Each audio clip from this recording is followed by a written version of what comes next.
2023년 설날 가정 예배를 성부, 성자, 성령의 이름으로 예배를 드리도록 하겠습니다. 다 같이 사도신경으로 우리 예배를 시작하도록 하겠습니다.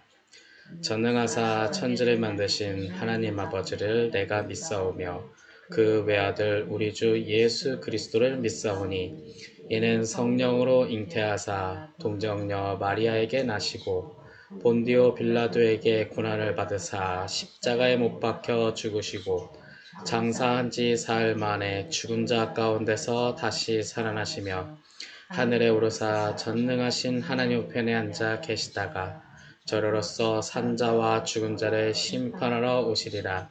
성령을 믿사오며 거룩한 공예와 성도가 서로 교통하는 것과 죄를 사하여 주시는 것과 몸이 다시 사는 것과 영원히 사는 것을 믿사옵나이다. 아멘.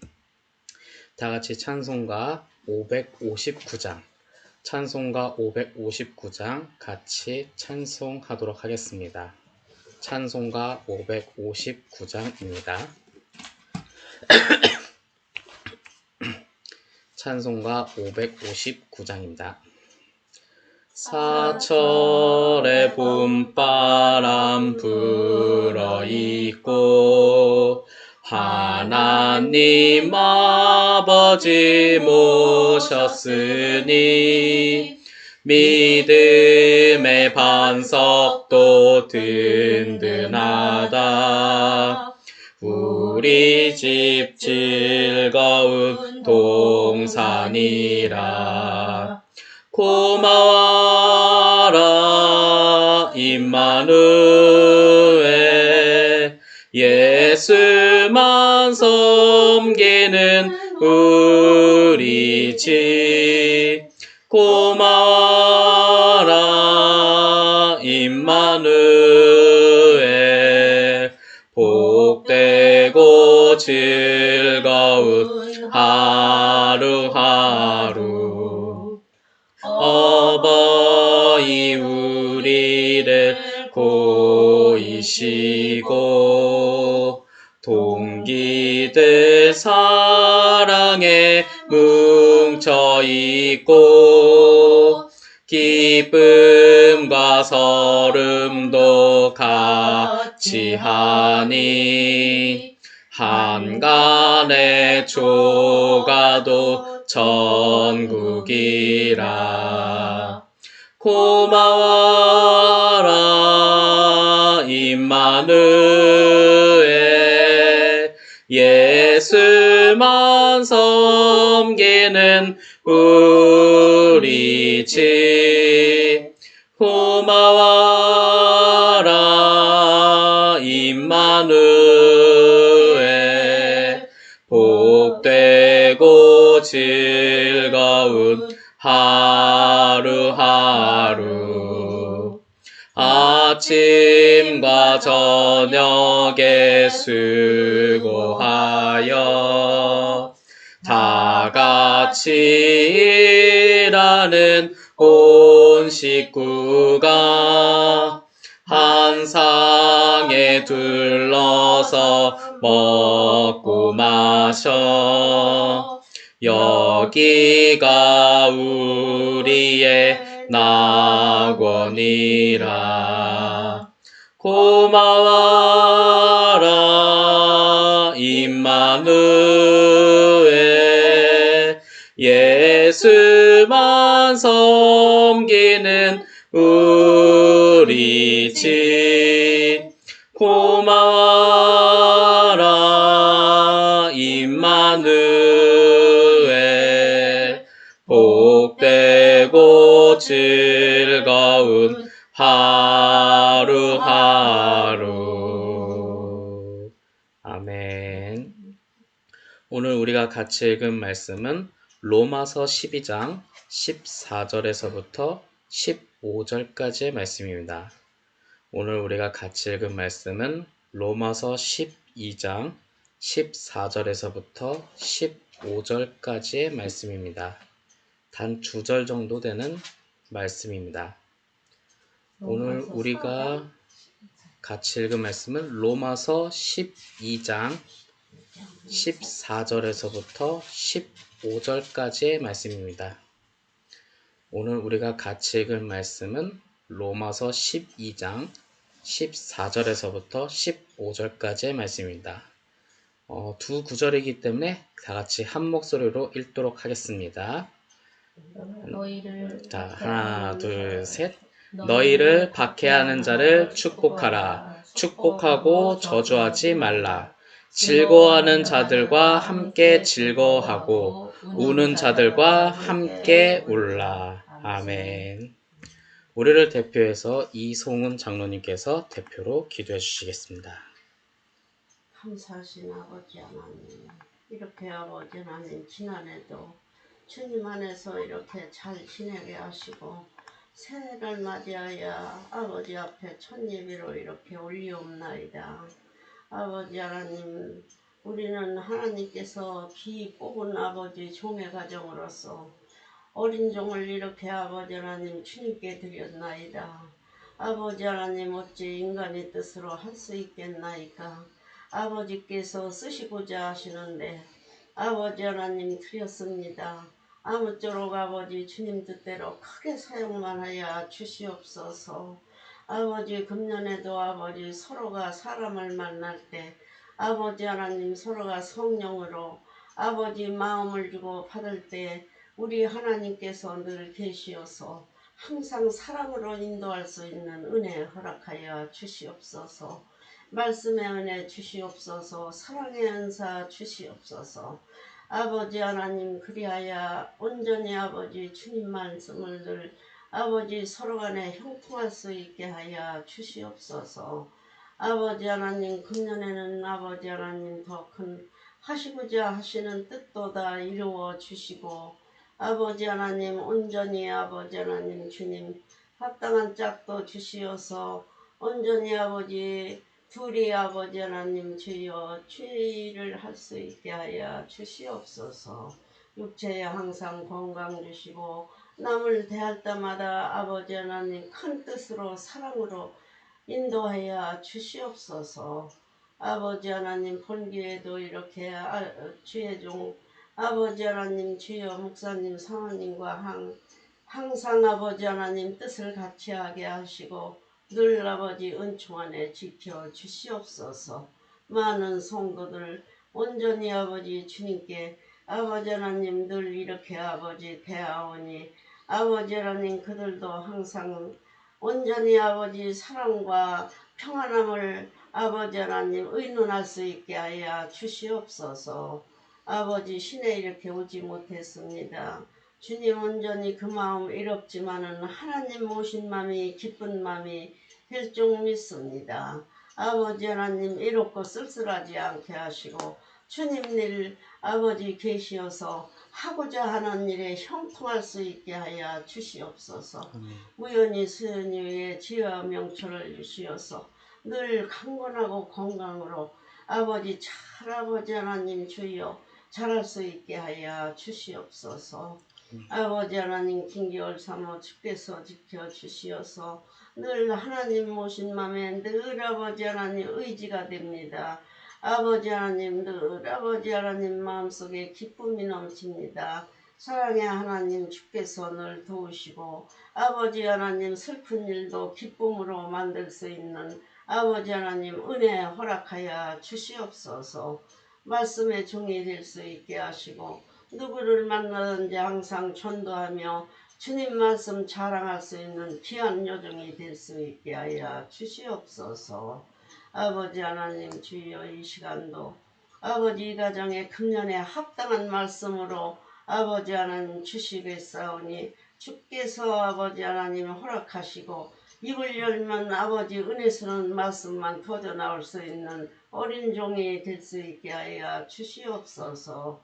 예수 그리스도 이름 받들어 기도드리옵나이다. 아멘. 참으로 감사합니다. 오늘 말씀의 제목은 특별히 우는 자들과 함께 울라라는 제목으로 특별히 정했습니다.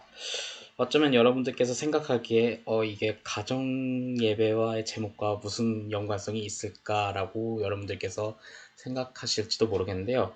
특별히 이 말씀은 작년 말부터 제가 마음속으로 좀 많이 생각했던 문구였고, 그러기 때문에 어쩌면 제 마음속에서 좀 한맺혔던 외침을 하고 싶었고, 그리고 그것을 통해서 하나님의 말씀으로 제 나름대로 승화했고, 그것을 여러분들과 함께 나누며, 어쩌면 올해는 우리 가족들이 이런 방향으로 나아가면 어떨까라는 생각이 들어서 오늘 이 말씀을 가져왔습니다. 제가 특별히 여러분들께 작년 11월 초에 있었던 감리교 본부에 올라왔던 포스터 한 장을 제가 보여드리도록 하겠습니다. 이 포스터는 Pray for 이태원이라는 한 장의 포스터입니다. 여러분들이 이 이태원이라는 단어가 나왔던 것처럼 여러분들이 알다시피 작년 10월 말에 있었던, 지금은 12구 참사라고 했던 사건을 토대로 그들을 위해서 기도해 달라는 감리교 본부에 나왔던 포스터였고, 그들을 위해서 기도해 달라라는 한 장의 포스터였고, 자꾸 제도 마음이 먹먹해서 계속 똑같은 말을 반복하는데, 그렇죠. 본부 차원에서 그들의 마음을 해달라는 하나의 포스터였는데, 저는 특별히 이 포스터 밑에 있는 성경 구절이 제일 저 마음속에 왔습니다. 로마서 12장 15절, 우는 자들과 함께 울라 라는 내용이었죠. 이 내용이 진짜 제 가슴속에 와닿았습니다. 그렇습니다. 어쩌면 우리가 믿는 사람이기 때문에, 어쩌면 우리는 그들과 전혀 상관없는 사람들일지도 모르죠. 이제 몇 명이 그곳에서 희생당했고 헌신되겠는지도 모르지만, 그들과 함께 울 수 있는 것이 그리스도인의 마음이 아닐까라는 생각이 들어 이 말씀 가지고 한번 묵상해 봤고, 이거 가지고 제가 느꼈던 것을 오늘 이 가족과 함께 나눠보고 싶었습니다. 어쩌면 이 말씀 내용 자체가 좀 암울하지만, 그래도 이 말씀으로 우리가 승화되고 승리할 수 있다는 것도 여러분들이 아셨으면 좋겠습니다. 우선은 우리가 로마서는 어떤 성경인 건지 한번 우리가 생각해 봤으면 좋겠습니다. 우리가 알다시피 로마서는 사도 바울이 로마에 있는 그리스도인들에게 너희들은 신앙생활을 이렇게 해야 한다 라고 쓰는 편지입니다. 편지가 모여서 책이 됐고, 그게 정경화 작업이 돼서 우리가 알다시피 로마서로 기록되고 있죠. 그리고 로마는 대도시입니다. 우리가 보통 알다시피 대도시 하면 서울을 생각할 수 있는데요. 로마는 서울과 비교되지 않을 정도로 더 큰 도시입니다. 지금으로 따지면 뉴욕이라고 볼 수 있죠.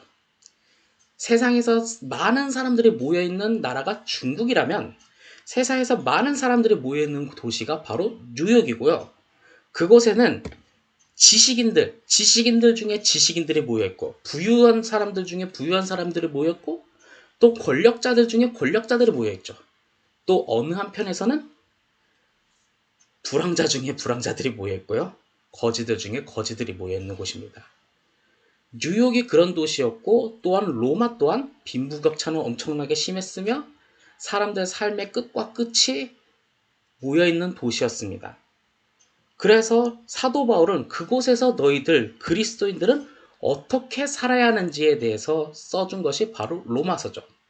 예를 들어서 뉴욕보다 더 낮은 단계의 도시라고 할까요? 그럼 서울은 뉴욕보다 더 큰 빈부격차, 양극화가 덜한 도시입니다. 그럼 서울보다 더 낮은 도시, 제가 있는 대전은요, 서울보다는 양극화가 덜해요. 그럼 또 제가 고등학교로 졸업했던 충북 음성은요, 대전보다도 양극화가 덜합니다. 그렇다면 거기에 마땅한 생활 양식이 있고 생활 문화가 있는데, 로마서는 특별히 세계 중심의 도시였고, 거기에 따른 갈등은 세계 고조에 있는 그런 도시 속에서 너희들은 신앙생활을 이렇게 해야 합니다 라고 쓴 것이 바로 로마서였고, 그 로마서가 우리가 읽고 있는 로마서의 내용입니다. 특별히 로마서 12장 14절부터 15절의 내용은 어떤 내용을 담고 있냐면, 특별히 그리스도인들은 너희들의 사회활동은 이렇게 해야 합니다 라는 서론적인 내용이에요. 세세한 내용보다 특별히 너희들이 세상 속에서 나아갈 때 이 부분을 특별히 명심하라고 알려준 것이 이런 내용이기도 합니다. 특히 14절엔 이렇게 써있죠. 너희를 박해하는 자, 괴롭히는 자들을 위해서 축복하라고 말합니다. 어쩌면 여기서 조금 의아할 수도 있어요. 우리를 괴롭히는 사람을 축복하라고요? 솔직히 우리는 이런 생각합니다.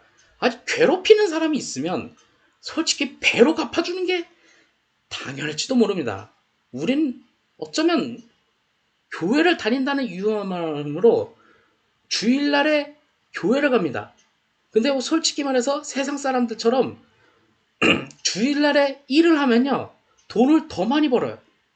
주일날에 더 사회 활동을 하면 더 많은 이득을 얻는데 우린 그 모든 것을 포기하고 교회를 갑니다. 그러면서 세상 사람들은 우리를 보고 미련하다고 얘기를 해요. 우린 그런 소리를 들으면서까지 교회를 갔고 그런 놀림과 비아냥 소리를 들었는데 이제 그런 사람들을 위해서 축복하러 갑니다. 참 매우 힘들죠. 솔직히 이때 당시 로마 시대 때 있었던 얘기를 잠깐 해보려고 합니다. 1세기에 있었던 로마 사람들 입장에서, 우리 그리스도인 입장에서가 아니라 로마 사람들 입장에서 그리스도인들은 어떤 사람이었는지를 한번 생각해 볼 필요가 있죠. 로마 사람들 입장에서 그리스도인들은요, 가족끼리 결혼하는 사람들로 오해를 했다고 합니다. 왜냐면 우리는 교회 안에서 이런 말을 하죠. 집사님, 권사님, 장로님, 또 성도님. 더 또 좀 구체적으로 얘기하면 형제님, 자매님. 그리고 그 안에서 서로 결혼하면서 믿음의 가정을 세우죠. 그러니까 로마 사람들 입장에서는요, 쟤네 가족끼리 결혼해, 이상해 하면서 배척의 대상이 되었다고 합니다. 그것뿐일까요? 더 충격적인 얘기 하나 해드릴게요.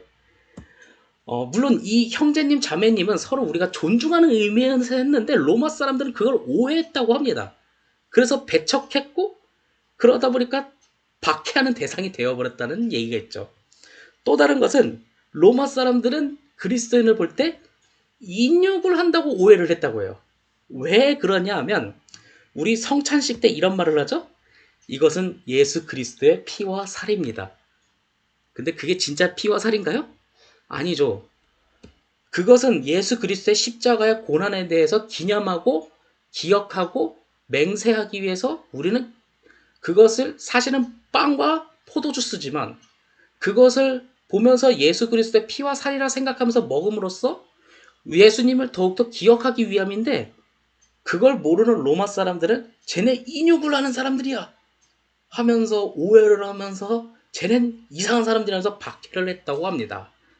더 극악에 좀 있었던 것은 로마에 있었던 네로 황제는 좀 이상한 좀 감수성이 좀 예민한지 화제를 일부러 일으켜서 좀 노래를 부르는 사람이었다고 합니다.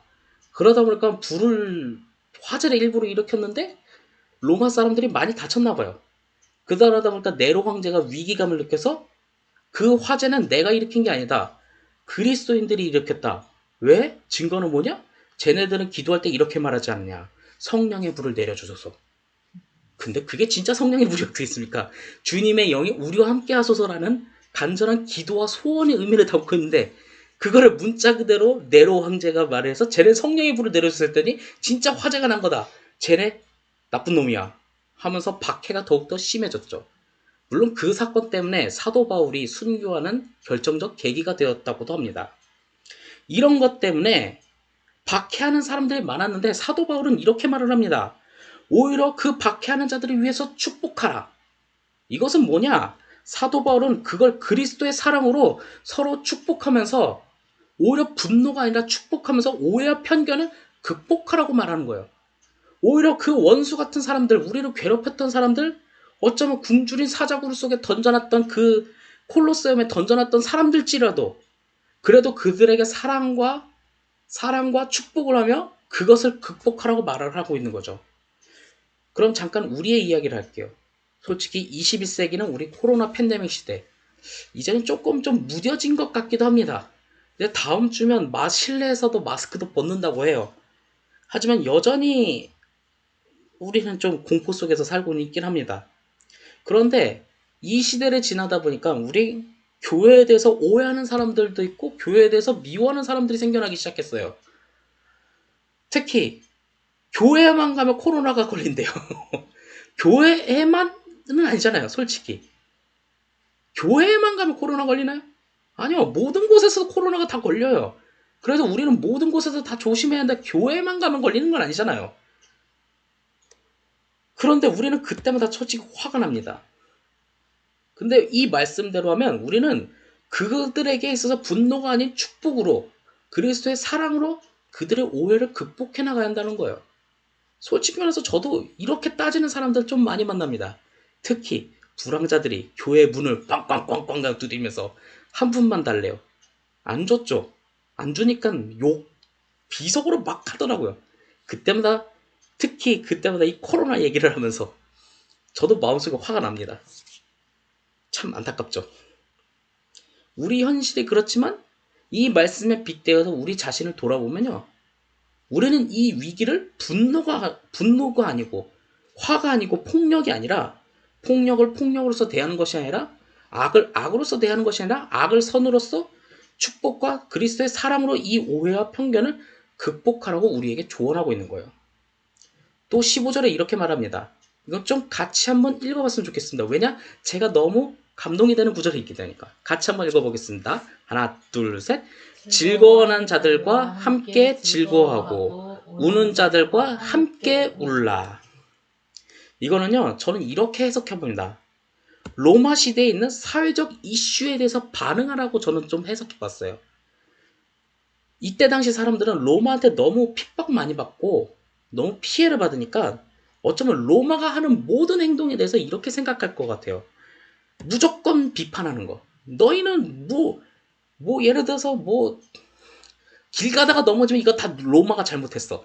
사실 자기가 주위에 부주의해서 넘어졌는데 무조건적으로 비판하지 말고 그 사회적 이슈에 대해서 예를 들어서 로마가 잘한 것이 있으면 칭찬해라.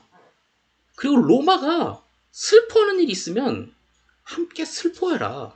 걔네들이 우리를 핍박하고 방해할지언정 잘한 거는 칭찬하고 예를 들어서 게르만족이 침공했는데 거기에서 큰 피해를 당할 뻔했는데 로마 군대가 와서 잘 방어했으면 잘 방어했다. 왜냐하면 게르만족이 침공했는 게 잘못이니까 그걸 잘 방어했으면 잘했다. 로마도 또 건물 짓다 보면 부실공사로 사람들이 많이 슬퍼하면 그리스도인으로서 쟤네들이 우리를 핍박했지만 함께 슬퍼하자. 그렇게 하라는 거예요. 로마가 겪은 그들의 마음을 함께하는 그리스도인이 되라고 사도 바울이 말하고 있는 거예요. 이것은 21세기를 살아가는 코로나 팬데믹 시대에 우리도 한번 생각해 볼 건요. 참 이제 10년도 다 됐지만 아직 세월호 사건에 대해서 아직 그들의 유가족들은 계속 눈물을 흘리고 있어요. 물론 누군가는 그거 언제까지 계속 그럴 거냐라고 말하겠지만 근데 현실은 그들은 계속 눈물을 흘리고 있어요. 거기다가 계속 우린 돌 던질 거예요? 그리고 진짜 이거 일어나서는 안 되는 일이 또 일어났어요. 계속 사람들은 눈물을 흘리고 있어요. 거기다 대고 자식 장사할 거냐고 우리가 그렇게 따질 겁니까? 이게 어쨌든 자식을 잃고 눈물을 흘리고 있는 그 사람들에게 내 자식이 안 죽었다고 해서 그냥 거기다 대고 그냥 나 몰라라 할 거야? 거기에 대고 우리가 뭐라고 할 겁니까? 이 어쨌든 지금의 시대는 슬픔의 시대고 누군가는 고통의 시대가 있는데 이럴 때 우리가 그리스도인이고 예수를 믿는 사람이라면 우리는 어떻게 살아가야 하는 건지에 대해서 한번 이 말씀 속에서 전 굉장히 많은 생각을 해봤습니다. 이때 로마 시대 때는 어땠을까요? 솔직히 말해서 로마 사람들은 로마 황제를 숭배했고요. 그리스도인은 예수를 믿었어요. 서로 다른 생각을 가진 사람들이에요. 솔직히 말해서. 근데 사도 바울은 말합니다. 슬픔의 마음은 함께 할 수 있다. 슬픔의 마음도 서로 공감도 못하겠냐. 서로 숭배하는 건 좀 달라도 그것은 좀 달라도 좀 마음은 서로 함께 할 수 있지 않냐. 슬픔은 그래서 우는 자들과 함께 울라. 그거 떠나서 슬픔은 좀 공감하면서 살자 우리가. 그렇게 사도 바울이 사회 활동에 대해서 이렇게 말하고 있는 거예요. 그 후에 이로부터 약 300년 뒤에 어떤 일이 일어났는지 아십니까? 아무도 예상치 못했던 일이 일어납니다. 그렇죠. 기독교 공인 313년 밀라노 칙령 때 이때 당시 황제였던 콘스탄티누스가 로마에 있었던 모든 자신의 반발했던 세력들을 다 통일하면서 이렇게 말합니다. 사실 나 그리스도인이야. 예수를 믿었어. 로마 황제가 생각해 보십시오. 그리스도인의 핍박하던 그 로마의 최고 권력자였던 로마 황제가 사실 나 그리스도인이야. 나 이제 그동안 좀 정벌하느라 사람 죽여서 세례 안 받았는데 이제 자 정벌했으니까 이제 세례 받을래. 이제부터 사람 안 죽일 거야. 해서 세례 받았습니다. 그리고 나서 이제 그리스도 종교를 공식적으로 인정할게. 너희들 이제 그런 일 없어. 로마 황제 명령으로 인정을 합니다. 이것이 물론 300년이라는 시간이 걸렸지만 이 사건은 세계사에 있어서 엄청난 사건입니다. 그렇다면 21세기 이 상황은요. 우리도 이 세상의 슬픔을 우리도 이해할 필요가 있습니다. 어쩌면 생각이 달라서 바로 당장은 이해하지 못해도 그들은 주님을 믿지 않아도 그들의 슬픔조차도 우리가 이해하지 못하면 우리가 어떻게 그 주님의 사랑을 증거할 수 있을까요? 주님의 사랑은요. 그들이 주님을 믿던 안 믿던 이해와 사랑에서 시작됐습니다. 예수님도 솔직히 말해서 뭐 고통받는 그 사람들이 뭐 하나님을 온전히 믿었을까요? 도둑질하고 뭐 하고 하는 것에 바빴습니다. 그런데 그들에게 다가가서 사랑으로 다가가고 이해로 다가가니까 그들이 생각을 바꿔가면서 그들이 서서히 변화됐고 그렇게 될 때 세상은 바로 우리 교회를 인정하면서 이제 세상은 새롭게 달라질 것이라는 것을 우리가 생각해 봤으면 좋겠습니다.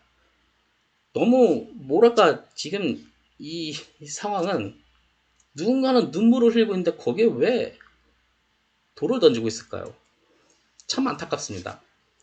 그래서 이제 전 어느 미국 드라마에 있었던 단어 문장 하나가 생각이 납니다. 우리가 옛날에는 가난과 싸웠는데 지금 왜 가난한 자와 싸우고 있을까요? 라는 문장이 떠오릅니다. 지금 우리가 무엇을 해야 할지 그것을 한번 생각해 볼 필요가 있어요. 이 내용, 어쩌면 이 내용은 조금 암울하지만 암울하기 때문에 우리가 무엇을 해야 할지 정확하게 명시를 해주고 있습니다. 우리가 가정 예배로 드리고 있지만 우리 가족은 어때야 할까를 또 한번 생각해 봤으면 좋겠어요. 물론 가족이라는 단위는 굉장히 작습니다. 하지만 작은 단위가 바뀌어야 그보다 더 큰 단위가 바뀌고 세상이 바뀔 수 있습니다. 우리는 어쩌면 좀 슬픈 얘기지만 우리 가족도 슬픈 일이 있었고 그리고 세상도 슬퍼합니다. 그렇다고 해서 우리가 뭐 세상에 나가서 뭘 싸울 수거나 바꿀 수는 없습니다. 하지만 기도하는 우리에게 주어진 기도하는 자리, 예배하는 자리에서 그 슬픔을 우리는 받아들이고 함께 울어야 합니다. 오늘 말씀에서 말합니다. 우는 자들과 함께 울라. 우는 것은 좀 슬프지만 사도 바울은 주님의 말씀은 울라고 말합니다. 왜냐? 그들과 함께 하기 위해서. 그럴 때 우리는 세상을 바꿀 수 있고요. 그럴 때 주님의 사랑이 더욱더 확장되고요. 그 확장되는 것이 바로 하나님 나라의 확장입니다. 우리가 그렇게 살아가는 가정이 되었으면 좋겠고 어쩌면 이런 말을 주구장창 하고 싶어서 제가 이 말씀을 가져왔던 것 같습니다. 우리 사회가 이 세상이 좀 그렇게 바뀌었으면 좋겠고요. 제가 뭐 저 혼자가 세상을 이렇게 바꿀 수 있는지 모르겠지만 그렇게 바꿔가면서 노력하고 저 혼자 노력하는 것이 아니라 함께 노력할 수 있는 가족 공동체, 교회 공동체가 될 수 있었으면 좋겠습니다. 그렇게 함께 말씀으로 살아갈 수 있기를 간절히 소망합니다. 기도하겠습니다. 사랑의 하나님 참으로 감사합니다. 오늘 이 말씀 중에 주님은 말씀하십니다. 우는 자들과 함께 울라. 지금 이 현실은 우리가 고개를 돌려도 변하지 않습니다. 슬픔의 시대. 누군가는 울고 있습니다. 그게 현실입니다. 그리고 주님께서는 말씀합니다. 우는 자들과 함께 울라. 그들과 마음을 공감하고 함께 하고 그래야 우리는 세상을 바꿀 수 있습니다. 우리를 저주하고 박해하는 자들도 그들에게 그 주님의 사랑으로 우리는 극복할 수 있어야 합니다. 그렇게 됐는데 우리는 너무 연약합니다. 그렇기 때문에 주님께서 더욱더 힘을 주실 줄 믿습니다. 우리 가족이 그리고 우리가 그렇게 살아갈 수 있도록 주님 도와주세요. 언제나 함께 하신 아버지께 감사드리며 주 예수 그리스도의 이름으로 기도하였습니다. 아멘. 마지막으로 주님 가르쳐주신 기도로 예배를 마치도록 하겠습니다. 하늘에 계신 우리 아버지여, 이름이 거룩히 여김을 받으시오며 나라에 임하옵시며 뜻이 하늘에서 이룬 것 같이 땅에서도 이루어지이다. 오늘날 우리에게 일용할 양식을 주옵시고 우리가 우리에게 죄 지은 자를 사하여 준 것 같이 우리 죄를 사하여 주옵시고 우리를 시험에 들게 하지 마옵시고 다만 악에서 구하옵소서. 나라와 권세와 영광이 아버지께 영원히 싸움나이다. 아멘.